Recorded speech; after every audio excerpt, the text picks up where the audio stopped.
अस्सलाम वालेकुम।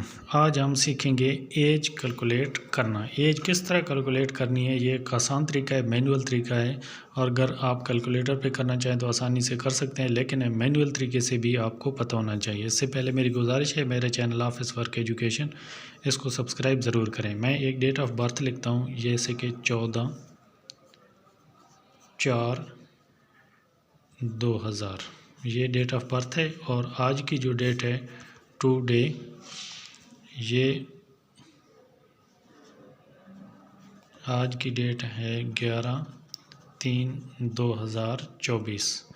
तो ये एज मालूम करनी है, या आप किसी सरकारी मुलाजमी की सर्विस बुक से ये सर्विस अकाउंट बना रहे हैं, छुट्टियों का अकाउंट बना रहे हैं, तो वो भी आपको आसानी हो जाएगी इसमें बनाना।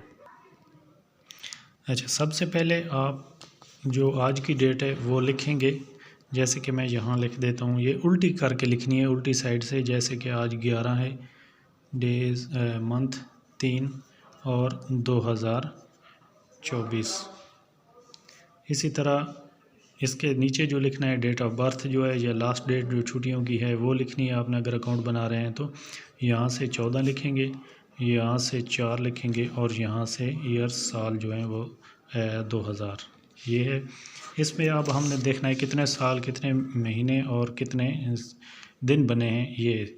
तो आप देख सकते हैं कि ऊपर 11 है, नीचे 14 है। तो आपने यहाँ से पूरा मंथ जो है यहाँ पे शिफ्ट करना है, ये लेके जाना है। तो यहाँ 3 के बजाय 2 रह जाएगा, और यहाँ पे आप 30 दिन जमा करेंगे तो ये बन जाएगा 41।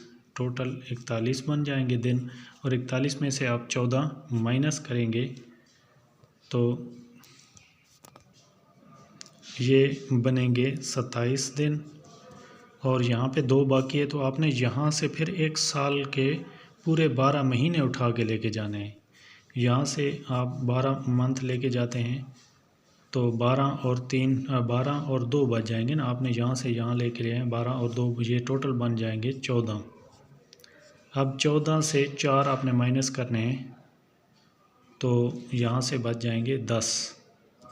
और यहाँ पे चूँकि 24 से 1 उधर चला गया, तो यहाँ पे 23 बचा है। 23 से माइनस करेंगे, 2 से माइनस करेंगे तो 2 आ जाएंगे, 0 और 2 से 2 0। ये बन जाएंगे 27 दिन, 10 मंथ और 23 ईयर्स।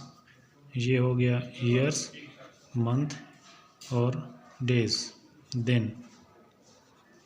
ये एक आसान तरीका है अकाउंट बनाने के लिए, और किसी की एज कैलकुलेट करने के लिए एक मैनुअल तरीका बहुत आसान है।